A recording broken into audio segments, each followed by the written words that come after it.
எபேசியர் 3ஆம் அதிகாரம் 5வது வசனமும் 6வது வசனமும் நம்ம சேர்ந்து வாசிக்கலாம். எபேசியர் 3ஆம் அதிகாரம் 5வது வசனமும் 6வது வசனம். Ephesians chapter 3 verses 5 and 6. அதை நீங்கள் வாசிக்கையில் கிறிஸ்துவின் ரகசியத்தை குறித்து எனக்கு உண்டாயிருக்கிற அறிவை அறிந்து கொள்ளலாம். இந்த ரகசியம் இப்பொழுது அவருடைய பரிசுத்த அப்போஸ்தலருக்கும் தீர்க்கதரிசிகளுக்கும் ஆவியானவராலே வெளிப்படுத்தப்பட்டிருக்கிறது போல முற்காலங்களில் மனுபுத்திரருக்கு அறிவிக்கப்படவில்லை. எபேசியர் நிருபமே அதிகபட்சமா சபையை குறித்து நமக்கு தெளிவாய் விளக்கக்கூடிய ஒரு நிருபம் தான் எபேசியர் நிருபம். நிருபங்களின் ராணி என்று சொல்லி கூட இதை அழைப்பாங்க. அவ்வளோ ஆழமான சத்தியங்கள் அடங்கின ஒரு நிருபம் தான் எபேசியர் நிருபம். ரொம்ப முக்கியமா சபை என்கிற ஒரு மிஸ்ட்ரியை குறித்து, அதாவது பலருக்கு அது புரிந்து கொள்ள முடிவதில்லை. அன்னைக்கு அந்த கந்தேகியா மந்திரி சொன்னாங்க, ஒருவன் எனக்கு விளக்கவில்லையான என்னால் என்ன செய்ய முடியாது, புரிந்து கொள்ள முடியாது. அதே போலதான் சபைங்கிற தரிசனத்தை, அந்த ரகசியத்தை ஆவியானவர் வெளிப்படுத்தவில்லையானா நம்மளால அதை புரிந்து கொள்ளவே முடியாது. எல்லா ஊழியங்களும் சபைக்குள்ளதான் அடங்கி இருக்கணும் என்பதுதான் தேவனுடைய திட்டம். சபையின் மூலமா தான் எல்லா ஊழியங்கள் செய்யப்படும். ஆனா இன்னைக்கு நிறைய இங்கிலீஷ்ல அது பேரா சர்ச் ஆர்கனைசேஷன் சொல்லி சொல்லுகிறாங்க. மிஷனரி ஊழியங்கள், அநாதை இல்லங்கள், வயோதிபர்களை நடத்தக்கூடிய ஊழியங்கள், வாலிப ஊழியங்கள், பலவிதமான தனித்தனியா ஊழியங்கள் உலகத்துல இருக்கிறத வாசிக்கிறோம், பார்க்கிறோம். ஏன் இப்படி நடக்கிறது என்று சொன்னா, சபை தன்னுடைய பங்கை சரியா செய்யாம போனதுனாலதான் அந்த மாதிரி பேரா சர்ச் ஆர்கனைசேஷன் தேவ திட்டத்தை நிறைவேற்றுவதற்காக அப்படி எழும்பி இருக்கிறத பார்க்கிறோம். அப்ப சபை என்பது ஒரு மிஸ்ட்ரி, சபை என்பது ஒரு ரகசியம். ஆவியான ஒரு வெளிப்படுத்தலைன்னா அதை நம்மால புரிந்து கொள்ள முடியாது. இந்த 3ஆம் அதிகாரத்துல 3வது வசனத்துல ஒரு சின்னதா அந்த சபையினா என்னன்னு சொல்லி சொல்லுகிறாரு. அதை சொல்லிட்டு தான் கீழே சொல்றார், இது முற்காலத்துல வெளிப்படுத்தப்படவில்லை, இப்பொழுது தேவ பிள்ளைகளுக்கு வெளிப்படுத்தப்பட்டிருக்கிறது. இந்த நிருபத்துல நான் உங்களுக்கு கொஞ்சம் எழுதியிருக்கேன்னு சொல்லி சொல்லுகிறாரு. 3வது வசனத்துல ஒரு சின்ன கிளிம்ஸ், அது என்ன சபையினா என்னன்னு சொல்லி சொல்லுகிறாரு பாருங்க. அந்த ரகசியம் என்ன? அது என்னவெனில், புறஜாதிகள் சுவிசேஷத்தினாலே உடன் சுதந்திரருமாய் ஒரே சரீரத்திற்கு உள்ளானவர்களுமாய் கிறிஸ்துவுக்குள் அவர் பண்ணின வாக்குத்தத்தத்துக்கு உடன் பங்காளிகளுமாய் இருக்கிறார்கள் என்கிற இந்த ரகசியத்தை அவர் எனக்கு வெளிப்படுத்தினார். பிதாவுடைய சகல ஐஸ்வர்யத்துக்கும் ஒரே சுதந்திரவாளி ஏசுவாமி மட்டும்தான். ஆனா அந்த இயேசு கிறிஸ்துவோடு உடன் சுதந்திரரா பிரஜாதிகளாகிய நம்மையும் ஆண்டர் தெரிந்து கொண்டு நம்ம எல்லாரும் சபைங்கிற ஒரே சரீரத்திற்குள் ஏசப்பா என்ன செய்தாராம், ஒன்றுபடுத்தி வேத வசனங்கிற வாக்கு தத்தத்தை நம்ம கொடுத்திருக்கிறாங்க. அந்த வாக்கு தத்தங்களுக்கு நம்ம அந்நியர்களா இருந்தோம்னு சொல்லி பைபிள் சொல்லி சொல்லுது. அப்பேற்பட்ட நம்மள இயேசு கிறிஸ்துவோடு உடன் சுதந்திரரா அவருடைய சரீரமா நம்மை மாற்றி இருக்கிறாரு. இது சபைங்கிற ஒரு பெரிய ரகசியம் சொல்லி வாசிக்கிறோம். இந்த அதிகாரத்துலதான் 10வது வசனத்துல பாருங்க, அல்லது 9, 10 வாசிக்கலாம். எபேசியர் 3ஆம் அதிகாரம் 9வது வசனமும் 10வது வசனமும், தேவன் நம்முடைய கர்த்தராகிய கிறிஸ்து இயேசுவுக்குள் கொண்டிருந்த அநாதி தீர்மானத்தின்படியே உன்னதங்களில் உள்ள துரைத்தனங்களுக்கும் அதிகாரங்களுக்கும் அவருடைய அனந்த ஞானமானது சபையின் மூலமாக இப்பொழுது தெரிய வரும் பொருட்டாக. அதாவது இது ஆதிகாலம் முதல் அவனுடைய இருதயத்தில் இருந்த பாரம், இதோடைய அநாதி தீர்மானம். எது? சபை என்பது. சபை என்பது இயேசு கிறிஸ்துவுக்கு ஏற்ற ஒரு மனவாட்டியாய் ஆண்டவர் ஆயத்தப்படுத்துகிறார். பிசாசு அந்த திட்டத்தை கொலைப்பதற்காக கீழ்ப்படியாமைக்குள்ள மனுஷனை கொண்டு போனாங்க. ஆனா ஒரே மனிதனாகிய இந்த பிந்தின ஆதாமாகிய கிறிஸ்து வந்தார், நமக்காக முற்றிலும் கீழ்ப்படிந்தார். பிலிப்பியர்ல வாசிக்கும் போது மரண பரியந்தம் என்ன செய்தார், கீழ்ப்படிஞ்சார் என்று வாசிக்கிறோம். கீழ்ப்படிஞ்சு தெய்வ திட்டத்தை ஆண்டவர் நிறைவேற்றினார். அப்ப இந்த கிறிஸ்துவுக்குள்ள நம்மையும் உடன் சுதந்திரவாளியாய் ஒரே சரீரமாய் ஆண்டவர் மாற்றினாரு. ஆனா இந்த வசனத்துல சொல்றாரு, துரைத்தனங்களுக்கும் அதிகாரங்களுக்கும் நிறைய காரியம் புரிகிறதே இல்லையா. என்ன செய்கிறாரு ஆண்டவர், என்ன செய்து கொண்டிருக்க புரிந்து கொள்ள முடிகிறது இல்லை. ஆனா சபையின் மூலமாக ஆண்டு தன்னுடைய அனந்த ஞானத்தை துரைத்தனங்களுக்கும் அதிகாரங்களுக்கு என்ன செய்கிறாரா, ஆண்டு வெளிப்படுத்துகிறாரா. அப்ப சபையில தேவ பிள்ளைங்க ஒன்று கூடி நின்று வசனத்தை வாசிக்கும் போதும் தியானிக்கும் போதும் கர்த்தரை துதிக்கும் போதும் அந்த தேவ திட்டத்தின் அந்த மிஸ்ட்ரி, அந்த ரகசியத்தை ஆண்டவர் துரைத்தனங்களுக்கும் அதிகாரங்களுக்கு என்ன செய்யறாரு, வெளிப்படுத்துகிறார். ஆனா பல நேரம் இந்த சபையின் ஐக்கியத்துடைய மேன்மையை நம்ம என்ன செய்ய மாட்டேங்கிறோம், புரிந்து கொள்ள மாட்டேங்கிறோம். ஆண்டவர் சபையா ஒன்று கூடி வரும்போது அவருடைய வேதத்தின் ரகசியங்களை நமக்கு கற்றுக் கொடுக்கிறார். அது நடுவில் வெளிப்படுகிறதா, அது அவர் அனந்த ஞானம், அது அவருடைய அநாதி தீர்மானம் என்று சொல்லி எல்லாம் வாசிக்கிறோம். நம்ம இன்னைக்கு என்ன தியானிக்க போறோம்னாங்க, இப்போ இந்த தீமேட்டிக் பைபிள் ரீடிங் பிளான் என்று சொல்லி நம்ம ஆரம்பிச்சிருக்கோம். இன்றைக்கு 3வது நாள். இன்றைக்கு நம்முடைய தியானம் ஆதி ஆகமத்தில் 5 and 6 5ஆம் அதிகாரமும் 6ஆம் அதிகாரத்தையும் நம்ம வாசிச்சோம். அதுக்கப்புறம் எபேசியர் 3ஆம் அதிகாரத்தை வாசிக்கிறோம், சங்கீதம் 12ஆம் அதிகாரத்தில் வாசிக்கிறோம். இந்த மூன்றையும் கொஞ்ச நேரம் நீங்க ஒன்றாய் உட்கார்ந்து வாசிப்பீங்கன்னா இந்த மூன்றிலும் அந்த சபைங்கிற ரகசியம் வெளிப்படுகிறத பார்க்க முடியும். ஒருவேளை காலையில் அந்த சின்ன இன்ட்ரோடக்ஷன்ல ஐயா அதை குறித்து கொஞ்சம் விளக்கமா கொடுத்திருந்தாங்க. நான் இப்ப தியானிக்க போகிறது என்னன்னாங்க, இப்போ எபேசியர் நிருபத்துல ரொம்ப தெளிவா சபை ஆண்டவர் என்ன எதிர்பார்க்கிறார் என்பதை அழகா ஆண்டவர் கொண்டு வருகிறார். ஆனா ஆதி ஆகமத்துல போகும்போது அது எப்படி வெளிப்படுகிறதுன்னு சொல்லி வாசிக்கும் போது, சபை என்பது நம்ம வாசிச்ச அந்த ஆதி ஆகமத்துல பேழைக்குள்ள என்ன செய்கிறது வெளிப்படுத்தப்படுகிறது. எப்படி பேழை நோவாவுடைய குடும்பத்தை ஆண்டவர் பாதுகாப்பதற்கு அந்த பேழை பயன்படுத்தப்பட்டதோ, நிலத்துல இருந்துச்சு, அது தண்ணிக்குள்ள முழுவதுமா முழுங்குச்சு, வெளியே வந்துச்சு, மலைக்கு மேல போச்சு, அந்த குடும்பம் எல்லாம் என்ன செய்தாங்க, காப்பாற்றப்பட்டாங்க. அதே போல அவர்கள் அந்த பேழைக்குள்ள போலன்னு அவங்க காப்பாற்றப்பட்டு இருக்க மாட்டாங்க. பேழைக்குள்ள குடும்பமா வந்தாங்க, 8 பேர் வந்தாங்க, அந்த 8 பேர் மட்டும் என்ன செய்தாங்க, காப்பாற்றப்பட்டாங்க. அந்த அன்னைக்குரிய சூழ்நிலை குறித்து ஆண்டவர் சொல்லும்போது பாருங்க, ஆதியாகமம் 6ஆம் அதிகாரத்துக்கு வாங்க. ஆதியாகமம் 6ஆம் அதிகாரத்துல அன்றைக்கு இருந்த பின்னணி என்ன, அதாவது சபை என்பது ஒரு கேவலமான உலகம், மோசமான உலகம். பிலிப்பியர்ல வாசிக்கும் போது கோணலும் மாறுபாடான ஒரு உலகம். அந்த உலகத்திலிருந்து பிரித்தெடுக்கப்பட்டது தான் சபை. சபைங்கிற வார்த்தைக்கு, சர்ச்சுங்கிற வார்த்தைக்கு அர்த்தம் வெளியே அழைக்கப்பட்டது என்று சொல்லி பார்க்கிறோம். அந்த மோசமான உலகத்திலிருந்து வெளியே அழைக்கப்பட்டது, பிசாசு கையில் எடுத்த உலகத்திலிருந்து வெளியே அழைக்கப்பட்டது. பாருங்க அந்த இடத்துல ஆண்டவர் என்ன சொல்லி சொல்லுகிறாரு, ஆதியாகமம் 6ஆம் அதிகாரத்துக்கு வாங்க. 5வது வசனமும் 6வது வசனமும், அதாவது எந்த அளவு அன்னைக்கு உலகம் மோசமா இருந்துச்சு, அப்பேற்பட்ட உலகத்தில இருந்து சபையை பிரித்தெடுப்பது போல நோவாவின் குடும்பத்தை ஆண்டவர் வெளியே கொண்டு வந்தார். 5ஆம் வசனமும் 6வது வசனமும் வாசிக்கலாம் பாருங்க. மனுஷனுடைய அக்கிரமம் பூமியிலே பெருகினது என்றும் அவன் இருதயத்தின் நினைவுகளின் தோற்றமெல்லாம் நித்தமும் பொல்லாததே என்றும் கர்த்தர் கண்டு தாம் பூமியிலே மனுஷனை உண்டாக்கினதற்காக கர்த்தர் மனஸ்தாபப்பட்டார், அது அவர் இருதயத்துக்கு விசனமாய் இருந்தது.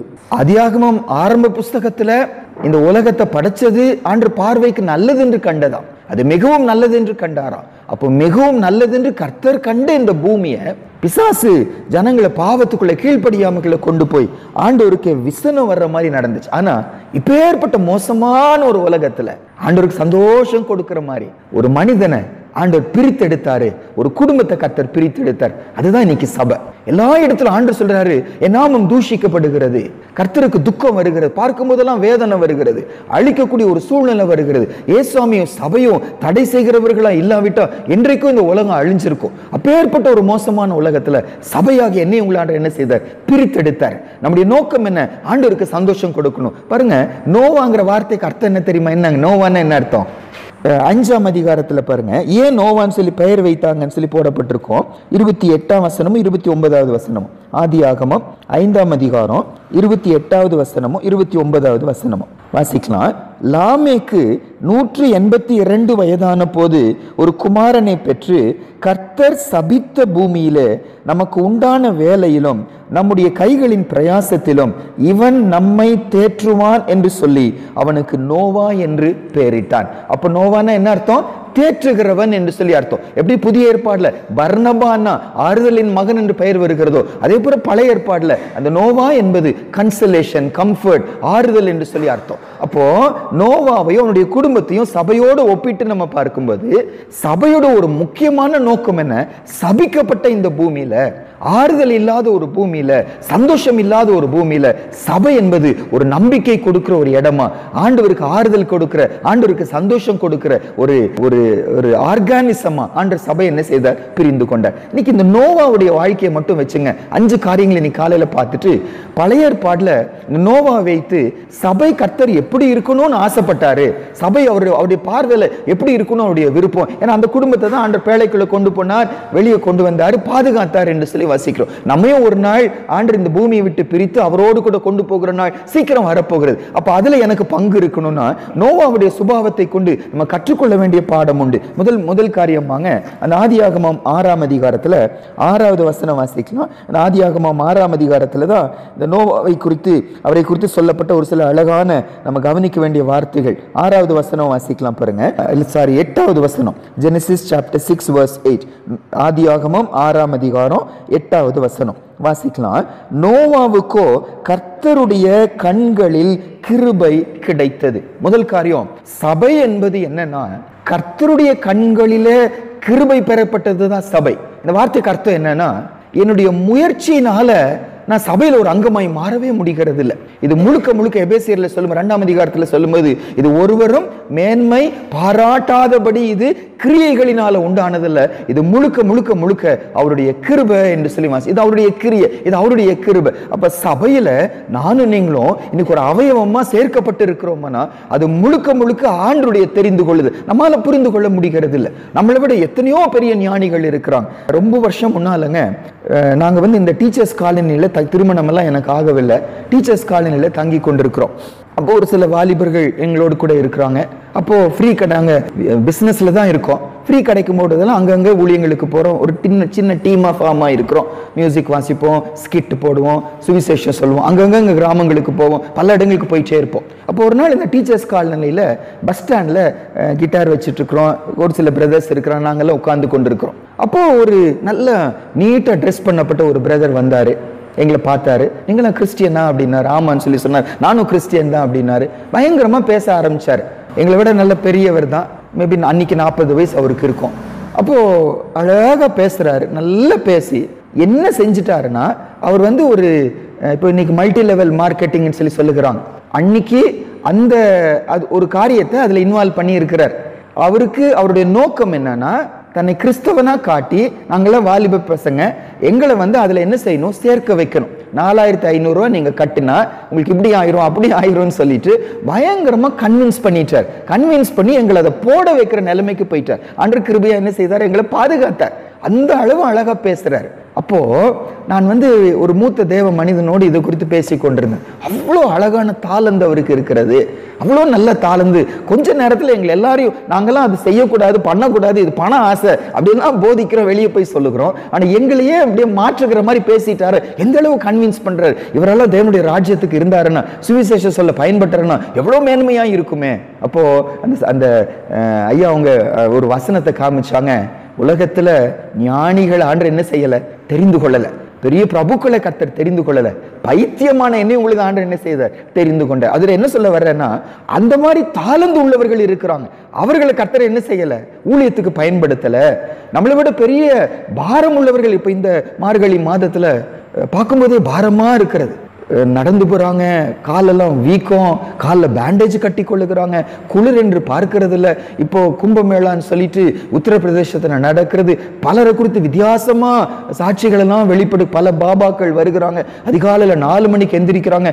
ஐஸ் கட்டி நிரம்பின தண்ணியை மேல 108 குடங்கள் போடணுமா. அவங்களுடைய ஒவ்வொரு நாள் 51 குடத்துல ஃபர்ஸ்ட் 40 என்னமோ போட்டிருந்தாங்க. காலை 4 மணிக்கு போய் அப்படியே தியானத்துல உட்காருவாரா. ஐஸ் கட்டி இருக்கிற பாத்திரத்துல தண்ணி கொஞ்சம் ஐஸ் கட்டிகள் இருக்கு, மேல ஊத்துவாங்களாம். அப்படி 40 குடம் 50 குடம். அவருடைய நோக்கம் என்ன, அந்த கடைசி நாள் வரும்போது 108 குடம் மேல தண்ணி ஊத்தணும். ஐஸ் தண்ணி 4 மணிக்கு ஐஸ் கட்டி இருக்கிற ஐஸ் தண்ணிய மேல ஊத்தி அவர் மேல விபூதி போட்டுக்கொண்டு, ட்ரெஸ் எல்லாம் போட மாட்டாங்க, நாகா சாதுக்கள் என்று சொல்லி அசிங்கம்மா ஜனங்க முன்னாடி அப்படி பக்தியா நிக்கிறாங்க. அவ்வளவு பக்தி உள்ள மக்கள் இருக்கிறாங்க. நம்ம 5 மணிக்கு எந்திரிக்கவே நம்ம என்ன செய்யறோம், கஷ்டப்படுகிறோம். இந்த குளிர் நமக்கு பாரமா இருக்கிறது. அவ்வளவு குளிர், உத்தரப்பிரதேசத்துல அவ்வளவு குளிர் இருக்கிறது. அந்த குளிர்ல ஐஸ் கட்டிய அதுவும் நிர்வாணமா உட்கார்ந்து கொண்டு பண்ணுகிறார். எந்த அளவு பக்தி இருக்கிறது. ஆனா ஆண்டவர் அவங்களுக்கு என்ன செய்யல, தன்னை வெளிப்படுத்தவில்லையே. எனக்கு உங்களுக்கு வெளிப்படுத்தினாரு. அப்ப இது முழுக்க முழுக்க என்னதான், இது அவருடைய கிருபை. அப்ப சபை என்பது என்ன, கிருபையினால பிரித்தெடுக்கப்பட்டவர்கள். ஆண்டவர் சொல்லுகிறாரு, ஆதியாகமம் 33ஆம் அதிகாரம் 19 நம்முடைய மகிமை எனக்கு காண்பிச்சரலும் அப்படின்னு கேட்கும்போது ஆண்டவர் ஒரு வார்த்தை சொல்லுகிறார். 19 எக்ஸடஸ் 33:19 வாசிக்கலாம். அதற்கு அவர், என்னுடைய தயையை எல்லாம் நான் உனக்கு முன்பாக கடந்து போக பண்ணி கர்த்தருடைய நாமத்தை உனக்கு முன்பாக கூறுவேன். எவன் மேல் கிருபையாய் இருக்க சித்தமாய் இருப்பேனோ அவன் மேல் கிருபையாய் இருப்பேன். எவன் மேல் இரக்கமாய் இருக்க சித்தமாய் இருப்பேனோ அவன் மேல் இரக்கமாய் இருப்பேன் என்று சொன்னார். இதே வசனத்தை ரோமர் 9ஆம் அதிகாரத்துல 15 இருந்து வாசிக்கலாம் பாருங்க. இந்த வார்த்தை ஆண்டவர் அங்க கோட் பண்ணுகிறார். ரோமர் 9ஆம் அதிகாரம் 15ஆம் வசனத்திலிருந்து வாசிக்கலாம் பாருங்க. 15 18 வரைக்கும் வாசிக்கலாம். Romans chapter 9 verses from 15 to 18. ரோமர் 9:15 வாசிக்கலாம். அவர் மோசேயை நோக்கி, எவன் மேல் இரக்கமாய் இருக்க சித்தமாய் இருப்பேனோ அவன் மேல் இரக்கமாய் இருப்பேன், எவன் மேல் உருக்கமாய் இருக்க சித்தமாய் இருப்பேனோ அவன் மேல் உருக்கமாய் இருப்பேன் என்றார். ஆகையால் விரும்புகிறவனாலும் அல்ல ஓடுகிறவனாலும் அல்ல இறங்குகிற தேவனாலேயாம். மேலும் என்னுடைய வல்லமையை உன்னிடத்தில் காண்பிக்கும்படியாகவும் என்னுடைய நாமம் பூமியில எங்கும் பிரஸ்தாபம்படியாகவும் உன்னை நிலைநிறுத்தினேன் என்று பார்வோனுடனே சொன்னதாக வேதத்தில் சொல்லி இருக்கிறது. ஆதலால் எவன் மேல் இரக்கமாய் இருக்க சித்தமாய் இருக்கிறாரோ அவன் மேல் இரக்கமாய் இருக்கிறார், எவனை கடினப்படுத்த சித்தமாய் இருக்கிறாரோ அவனை கடினப்படுத்துகிறார். அப்ப முழுக்க முழுக்க முழுக்க இந்த சபையின் ரகசியத்துல எனக்கு உங்களுக்கு பங்கு கிடைச்சது. அது முழுக்க முழுக்க அவருடைய இரக்கம். நம்மால புரிந்து கொள்ளவே முடியல. நிறைய தடவை நீங்க மற்றவங்களை ஒப்பிட்டு நீங்க பாப்பீங்கன்னா எனக்கு தகுதியே இல்லைன்னு சொல்லி நம்ம புரிந்து கொள்வோம். என்ன ஆண்டவரே தகுதி இருக்கிறது. ஆனா ஆண்டவர் சொல்லாரு, என் பார்வையில உனக்கு என்ன கிடைச்சது? கிருபை கிடைச்சது. அன்னைக்கு மரியாளை பார்த்து சொன்னாங்க, எனக்கு தகுதியே இல்லைன்னு சொல்லி சொல்லும்போது நீ யாருன்னு சொல்லி சொன்னார். மரியாளை கூப்பிடும் போது, கிருபை பெற்றவளே நீ வாழ்க, கர்த்தருடைய கண்களில் உனக்கு கிருபை கிடைத்தது. லூக்கா 1 வாசிக்கிறோம். இந்த உணர்வு சபையில இருக்கிறவங்க எனக்கு உங்களுக்கு இருக்கணும். எனக்கு தகுதி இருக்குன்னு என்ன வந்து விடக்கூடாது. நான் ஜெபம் பண்ணும்போதெல்லாம் ஆண்டவர்ட்ட கேட்கும் போதெல்லாம் நான் இவ்வளவு விட்டுட்டு வந்திருக்கிறேன், இவ்வளவு பிரயாசப்பட்டிருக்கிறேன், இவ்வளவு விரும்பி இருக்கிறேன், இவ்வளவு ஓடி இருக்கிறேன், எனக்கு செய்யுங்கன்னு ஒருத்தர் ஜெபிப்பாங்கன்னா அவங்க சபையின் ரகசியத்தை சரியா என்ன செய்யல, அறியல. ஆண்டவரே இவ்வளவு செய்ததற்கு நான் எம்மாத்திரம். தாவீது சொன்னாரல்ல, இவ்வளவு நடத்தி வந்ததற்கு நான் எம்மாத்திரம் ஆண்டவரே. இதுக்கு மேல தூர தேசத்துல தூர நாட்களில் நடக்கிற செய்தி போல ஒரு காரியத்தை எனக்கு சொல்லுகிறீங்களே, உனக்கு நான் வீடை ஏற்படுத்துவேன் ஏசப்பா சொல்லி சொன்னார். எனக்கு உங்களுக்கும் தகுதியே இல்ல ஆண்டவரே, தகுதியே இல்ல ஆண்டவரே. அந்த உணர்வு இருக்கிறவர்கள் தான் சபையின் ரகசியத்துக்குள்ள வந்தவர்கள். ஒன்று, கிருபையினால பிரித்தெடுக்கப்பட்டவர்கள். அப்ப கிருபைன்னு வரும்போதுங்க ஒரு சின்ன தகுதி என்ன? புதிய ஏற்பாடுல யாக்கோபு 4:6 1 பேதுரு 5:5 கர்த்தர் யாருக்கு கிருபை கொடுக்கிறாரா? பெருமை உள்ளவர்களுக்கு தேவன் எதிர்த்து நிற்கிறார். தாழ்மை உள்ளவர்களுக்கு மட்டும்தான் ஏசப்பா என்ன செய்யறார்? கிருபை கொடுக்கிறார். அப்பனா நான் தாழ்மையா இருக்கிறதுனால கிருபை கொடுக்கிறார் அல்ல, நான் கிருபை பெற்றிருக்கிறேன் என்றால் என் ஆண்டவர் எதிர்பார்க்கிற ஒரு தகுதி. பெருமை அல்ல. ஆண்டவரே நான் யார் ஆண்டவரே, நான் எம்மாத்திரம் ஆண்டவரே. அந்த தாழ்மை எனக்குள்ள இருக்கணும். அப்ப சபையின் ரகசியத்துல எனக்கு உங்களுக்கு பங்கு இருக்குன்னா என்கிட்ட காணப்பட வேண்டிய ஒரு முக்கியமான குணாதிசயம் தாழ்மை. தாழ்மை தாழ்மை அன்று எனக்குள்ள இருக்கு. அது இல்ல அறியாம இப்ப ஒருவேளை நான் பிரசங்கிக்கிறேன்னா பிரசங்கத்தை குறித்து எனக்கு ஒரு பெருமை வருதுன்னா, எனக்கு வசன அறிவு இருக்குன்னா வசன அறிவை குறித்து எனக்கு பெருமை இருக்குன்னா, ஆண்டவருக்காக ஒரு தியாகம் பண்ணுகிறேன், தியாகம் பண்ணுவதை குறித்து எனக்கு பெருமை இருக்கும்னா, வசனம் சொல்லுது நீ இன்னும் இந்த சத்தியத்தை என்ன செய்யல, அறிந்து கொள்ளல. நான் கிருபை பெற்றவன் அல்ல, நான் கிரியையை நம்பிக்கொண்டிருக்கிறேன் என்று சொல்லி அர்த்தம். ஒன்று. இரண்டாவது, ஆதியாகமம் 6 வாங்க. ஆதியாகமம் 6 நம்ம ஃபாஸ்டா ஒரு சில வார்த்தை பார்த்துட்டு வந்துடலாம். அந்த நோவாவை குறித்து சொல்லப்பட்ட ஒரு அழகான வார்த்தை பாருங்க. 6 ஆதியாகமம் 6 3 சுபாவங்கள் அவரை குறித்து சொல்லப்படுகிறது. வாசிக்கலாம். நோவாவின் வம்ச வரலாறு. நோவா தன் காலத்தில் இருந்தவர்களுக்குள்ளே நீதிமானும் உத்தமனுமாய் இருந்தான். நோவா தேவனோடு சஞ்சரித்து கொண்டு இருந்தான். முதல் காரியம் இந்த, அதாவது சபைன்னா என்னன்னு சொல்லி வாசிக்கும் போது, ஒன்று தகுதி இல்ல, இது கிருபை, அதனால ஒரு தாழ்மையுள்ள சுபாவம் உள்ளவர்கள் தான் சபையில் அங்கமாய் இருப்பவர்கள். இரண்டாவது வசனம் சொல்லுது அவர்கள் நீதிமான் ஆக்கப்பட்டவர்கள். நீதிமான் ஒருவனாகிலும் இல்லை பைபிள் சொல்லி சொல்லுது. ஆனா அந்த மாதிரி ஒரு மோசமான சந்ததியின் நடுவில் கர்த்தர் இந்த சகோதரனை நீதிமானாய் ஆண்டு என்ன செய்தார? பிரித்து எடுத்தார். பைபிள்ல திரும்பி திரும்பி வாசிக்கிறோம். இது கர்த்தர் தான் நம்மளை என்ன செய்கிறார்? நீதிமானாய் மாற்றுகிறார் அல்ல. அவர் நம்ம பாவத்துல இருந்தோம், தேவ மகிமை அற்றவர்களா இருந்தோம், கிருபையினால நம்மை ஆண்டு என்ன செய்தார்? நீதிமான் ஆக்கினார். நமக்கு டைம்ல வாசிக்கிறதுக்கு 1 கொரிந்தியர் 6:11 நம்ம இப்படிதான் முற்காலத்துல இருந்தோம், கர்த்தரோ நம்மளை கழுவி பரிசுத்தப்படுத்தி நம்மை நீதிமான் ஆக்கினார் என்று சொல்லி 1 கொரிந்தியர் 6:11 வாசிக்கிறோம். அதே மாதிரி தீத்துவின் புஸ்தகம் 3 5, 6, 7 இந்த 3 வசனத்திலையும் கர்த்தர் நம்மை நீதிமான் ஆக்கினார் என்று சொல்லி வாசிக்கிறோம். அப்ப அவர் நம்மை நீதிமான் ஆக்கினார். ஆனா நான் உங்க முன்னால வைக்க விரும்புகிறது என்னன்னாங்க, இந்த நீதிங்கிற வார்த்தைக்கு நமக்கு எல்லாருக்கும் நல்லா தெரியும். நீதினா அர்த்தம் என்ன? கர்த்தர் பார்வையில எது சரியோ, கர்த்தர் பார்வையில எது அவருடைய சித்தமோ அதை செய்வதுதான் யாரு? நீதிமான். அப்ப சபையின் ரகசியத்துக்குள்ள வந்தவர்கள் யாருன்னா, தங்க இஷ்டத்தை தங்களுக்கு சரியின்படுவதை செய்கிறவர்கள் சபையின் ரகசியத்தை அறிந்தவர்கள் அல்ல. அவங்க என்ன செஞ்சாலும் அவங்களுடைய வைராக்கியம் என்னவா இருக்கும்? ஆண்டவரே, இது உங்க பார்வையில சரியானது தானா? இது உங்க பார்வையில உமக்கு சந்தோஷத்தை கொடுக்குமா? இது உமக்கு பிரியமானதா? இந்த கேள்வியை கேட்பாங்க. அதை செய்வதில் அவங்க வைராக்கியமா இருக்கிறார்கள். நீதிமான் ஆக்கப்பட்ட நான் நீங்களும் அவர் நீதி செய்கிறது போல நான் நீங்களும் என்ன செய்வோம்? நீதி செய்வோம். அப்ப சபையின் ரகசியத்துல பங்கு பெற்றவர்கள் நீதி செய்கிறவர்களா இருப்பாங்க. ஒன்று. இரண்டாவது காரியமா. மூணாவது, அதே ஆதியாகமம் 6ஆம் அதிகாரம் 9ஆம் வசனத்துல அடுத்தது போட்டிருக்கு, அவன் உத்தமன் என்று சொல்லி போட்டிருக்கு. உத்தமன் சொல்லி வரும்போது ஒரு அர்த்தம் பர்ஃபெக்ஷன் என்று சொல்லி இருந்தாலும் பைபிள் சொல்லுகிற அர்த்தம் என்னன்னா பிளேம்லெஸ் போட்டிருக்கு. உத்தமன்ங்கிற வார்த்தைக்கு அர்த்தம் பிளேம்லெஸ் சொல்லி. பிளேம்லெஸ் என்ன அர்த்தம்? ஒருத்தர் என்ன கை நீட்டி உன்கிட்ட இந்த குறை இருக்குன்னு என்ன செய்யக்கூடாது? சொல்ல முடியாத அளவு வாழ்க்கை இருக்குமா? நம்ம வாழ்க்கை கர்த்தர் முன்னால் பல நேரங்க பல பரிசுத்தவான்கள் செய்கிற ஒரு தவறு என்னன்னாங்க, ஆண்டவருக்கு தெரியும் என்ன குறித்து, நீ என்ன நினைக்கிறதுன்னு நினைச்சுக்கோ அப்படின்னு சொல்லி சொல்லுகிறது உண்டு. அதனால அசால்ட்டா மனுஷர் முன்னால நடக்கிறது. ஆனா பைபிள் அப்படி சொல்லவே இல்லை. தேவன் முன்பாக மட்டுமல்ல, மனுஷர் முன்பாக கூட நம்ம எப்படி நடக்கணுமா? குற்றமற்ற மனசாட்சி உடையவனா இருக்கிறேன்னு சொல்லி பவுல் சொல்லி சொல்லுகிறார். யாரும் என்னை கை நீட்டி உன்ட்டு இந்த குற்றம் உண்டுன்னு சொல்லி சொல்ல முடியாதுன்னு சொல்லி பவுல் சொல்லுகிறார். ஏசப்பா வாழ்க்கை அப்படி இருந்துச்சுன்னு வாசிக்கிறோம். எனக்கும் உங்களுக்கும் சபையாய் வந்ததுக்கு அப்புறம் என்கிட்ட இருக்க வேண்டிய வைராக்கியம் என்ன? அப்பா, குற்றமற்ற ஒரு வாழ்க்கை வாழ எங்களுக்கு கிருபை கொடுங்க. யாருமே பாருங்க, ஏசப்பா பிள்ளையா மாறினதுக்கு அப்புறம் சபைக்குள்ள வந்ததுக்கு அப்புறம் நம்ம ஒரு தவறு செய்யும் போதுங்க அந்த பெயர் நமக்கு வருவதில்லை. சபைக்கு போறாங்களே அவங்க தாங்க, பைபிள் தூக்கிட்டு போறாங்களா அவங்க தாங்க, கிறிஸ்தவ குடும்பம் அவங்க தாங்க இது என்று சொல்லி நம்ம அடையாளமே கிறிஸ்துவினாலதான் நமக்கு உண்டாகிறது. அப்ப நான் ஒரு தவறு செய்வேன்னா எனக்கு மட்டும் கேவலம் இல்லை, கர்த்தருக்கு என்ன செய்கிறது? கேவலம் வருது. இந்த உணர்வு வரும். அதுவே நம்மளை பரிசுத்தமா வாழ என்ன செய்யும்? தூண்ட ஆரம்பிக்கும். வேலையில பர்ஃபெக்டா நடக்க மாட்டேங்கிறோம், ஸ்கூல்ல சரியா செய்ய மாட்டேங்கிறோம், ஹோம்ஒர்க் சரியா செய்ய மாட்டேங்கிறோம், அசைன்மெண்ட் செய்ய மாட்டேங்கிறோம், பலவிதமா வித்தியாசமா நடக்கும்போது நமக்கு கெட்ட பேர் இல்லை, நம்ம ஆண்டவருக்கு கெட்ட பேர் வருகிறது. இந்த உணர்வு வரும், இது நம்மளை தூண்டும். அப்ப எனக்கு கெட்ட பேர் வந்தாலும் நான் ஏத்துக்கிறேன், ஆனா உமக்கு வருகிறதே ஆண்டவரே, நான் இதை இடம் கொடுக்க மாட்டேன் என்று சொல்லி ஜாக்கிரதையாய் நடப்போம். பிளேம்லெஸ்ஸா நடப்பாங்க. பாருங்க, இந்த பிளேம்லெஸ்ஸா நடப்பதுடைய ஒரு சந்தோஷ முடிவு என்னன்னா, சங்கீதம் 37ஆம் அதிகாரம் 37வது வசனம் நம்ம வாசிக்கலாங்க. பல நேரம் மரண வீடுகளில நம்ம யோசிக்க வைப்பதற்காக வாசிக்கிற ஒரு வசனம். சங்கீதம் 37 Psalms 37 அது ஈஸியா ஞாபகம் வச்சுக்கலாம். 37 வாசிக்கலாம்.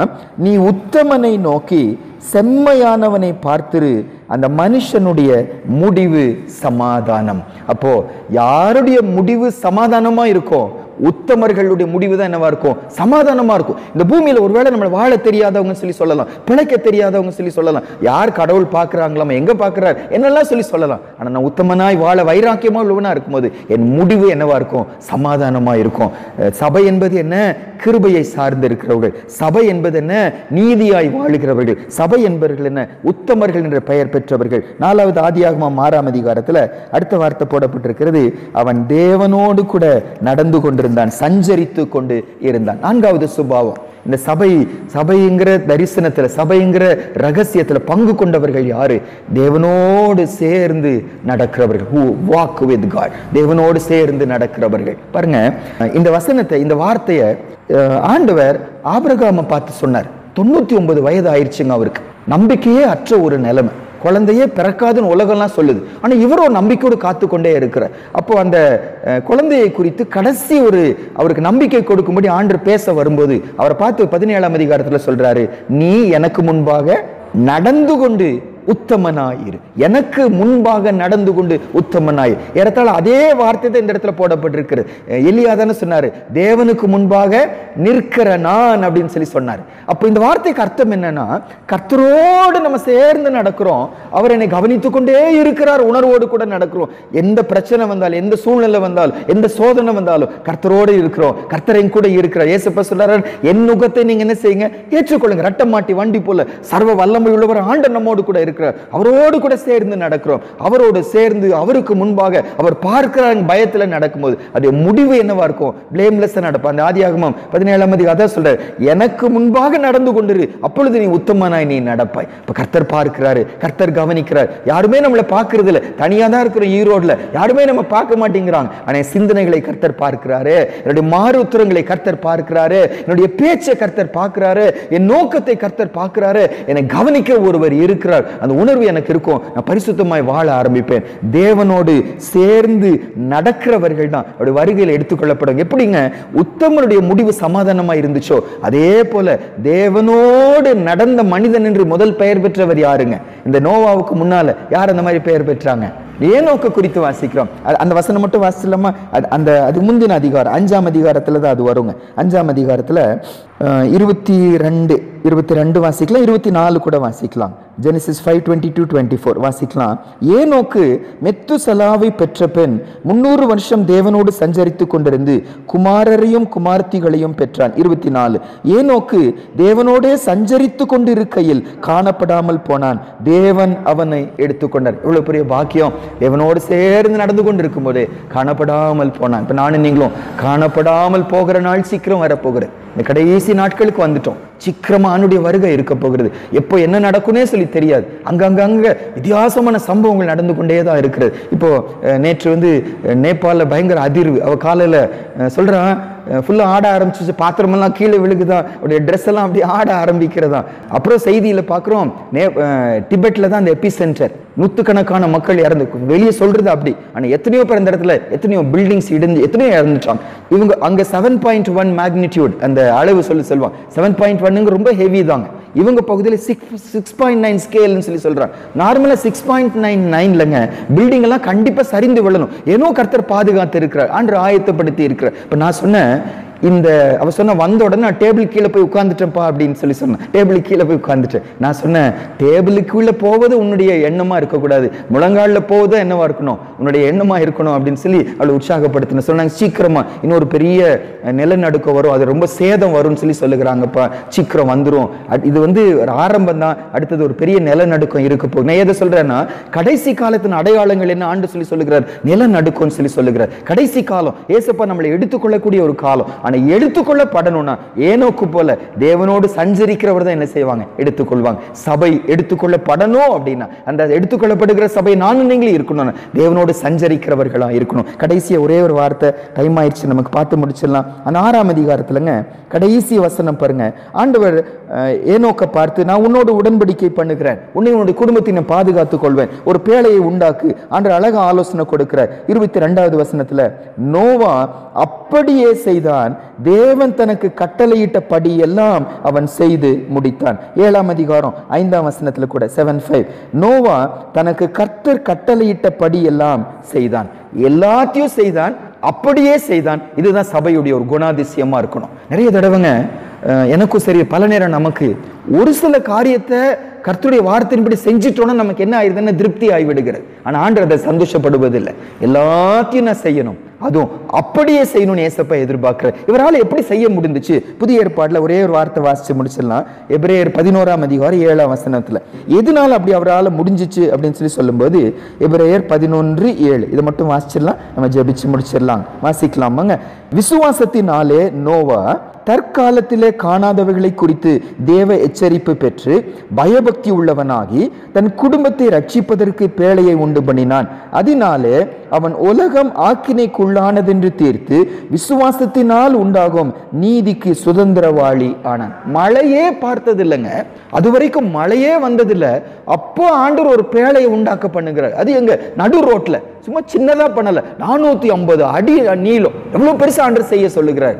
வாய்ப்பே இல்லை, ஆண்டவர் செய்ய சொன்னார். அப்படியே கீழ்ப்படிஞ்சான், எல்லாத்தையும் கீழ்ப்படிஞ்சாங்க. எப்படி முடிஞ்சிச்சு? பைபிள் சொல்லுது, விசுவாசத்தினால. நமக்கு முன்னால 5 வார்த்தைகளை நீ காலையில் வைக்கிற, நானும் இந்த சபைங்கிற இந்த ரகசியத்துல நானும் பங்கு கொண்டு இருப்பேன். நான் கிருபையினாலதான் என் வாழ்க்கை இருக்கு என்பதை நான் உணர்ந்து கொள்வேன். நான் உத்தமனாய் வாழ்வேன், நீதிமானா நான் இருப்பேன், நான் உத்தமனாய் வாழ்வேன், தேவனோடு கூட சஞ்சரித்து கொண்டிருப்பேன், கீழ்ப்படிதலுக்கு பெயர் போனவனாய் இருப்பேன். கர்த்தர் சொல்லிட்டாருன்னா எல்லாத்தையும் செய்வேன், அப்படியே செய்வேன். அது என் சுயபலத்தினால கர்த்தர் மேல விசுவாசம் வச்சு நான் கீழ்ப்படுகிறவனாய் இருப்பேன். அப்ப ஏற்பட்ட சபையை கர்த்தரை எடுத்துக்கொள்வார். நம்ம சேர்ந்து ஜெபிப்போம், ஆண்டவரை அர்ப்பணித்து முடிப்போம். மகா பரிசுத்தம் உள்ள எங்க நல்ல பெருமை தகப்பனே, ஐயா, இந்த காலவேளைக்காக நாங்க நன்றி செலுத்துகிறோம். சபைங்கிற இந்த பெரிய ரகசியத்துக்காக ஸ்தோத்திரம். அந்த ரகசியம் பெரியது என்று சொல்லி நாங்க வேதத்துல வாசிக்க, எல்லா ரகசியங்களை விட, வேதத்துல எழுதப்பட்டிருக்கிற எல்லா மிஸ்ட்ரீஸை விட ஆண்டவரே, சபை என்பது ஒரு கிரேட் மிஸ்ட்ரின்னு எழுதி வச்சிருக்கிறீங்கப்பா. இந்த பெரிய ரகசியத்துல எங்களுக்கு நீ காலையில் ஒரு பங்கு கொடுத்திருக்கிறீங்க சுவாமி. நாங்களும் இந்த கோணலும் மாறுபாடான சந்ததியில தான் ஒருவராய் இருந்தோம். நாங்களும் பாவத்துல தான் இருந்தோம். நாங்களும் அழிந்து கொண்டு தான் இருந்தோம். நாங்களும் பிசாசுக்கு அடிமைகளாய் இருந்தோம். நாங்க உலக போக்கின்படி போய்கொண்டே இருந்தோம் சுவாமி. எங்க மனசும் மாம்சமும் விரும்பினவைகளை நாங்க செய்து கொண்டே இருந்தோம். ஒரு நாள் சுவிசேஷ வசனம் எங்க பக்கமா வந்ததப்பா. எங்க மறுபடியும் ஜெனிப்பித்தது. எங்க பாவத்தை நீங்க உணர வச்சீங்க, அறிக்கை செய்ய வச்சீங்க, சிலுவை பக்கமா பார்க்க வச்சீங்க. உடைய கிருபையினால எங்களை ரட்சித்தீங்க. உடைய அன்புக்காக நன்றி செலுத்துகிறோம். ஆண்டவரே, நோவாவுடைய வாழ்க்கையை வைத்து சபையினா என்ன என்று சொல்லி இன்னைக்கு காலையில் எங்களோடு கூட பேசுகிறீங்க. அர்ப்பணிக்கிறோம் ஏசப்பா. எங்களை பிரித்தெடுத்து இருக்கிறீங்க. அதுக்கு நாங்க தகுதியாய் நடக்க எங்களுக்கு கிருபை கொடுங்க. தாழ்மை தாங்க ஏசப்பா. எத்தனை விஷயத்துல சத்துரு எங்களுக்குள்ள பெருமையை விதைச்சு ஆண்டவரே கிருபை எழுந்து போக வைக்கிறான் சுவாமி. ஆண்டவரே, தாழ்மை உள்ளவர்களா இன்னும் அதிகமா எங்களை மாற்றுங்க ஏசப்பா. நீதி செய்கிறவர்களா எங்களை மாற்றுங்க. கர்த்தர் முன்னால மனுஷர் முன்னால பிளேம்லெஸ்ஸா இருக்கிறவர்களா, உத்தமர்களா நாங்க இருக்கிறவர்களா எங்களை மாற்றுங்க.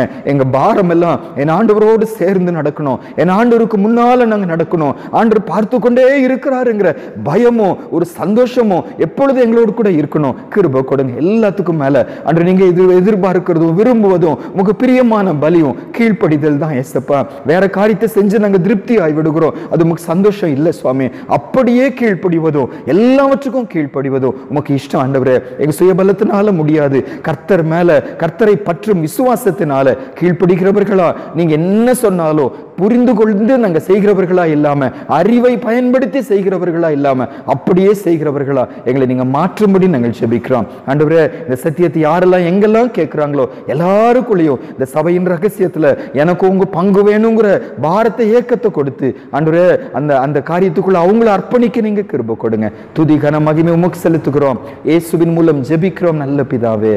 ஆமென்.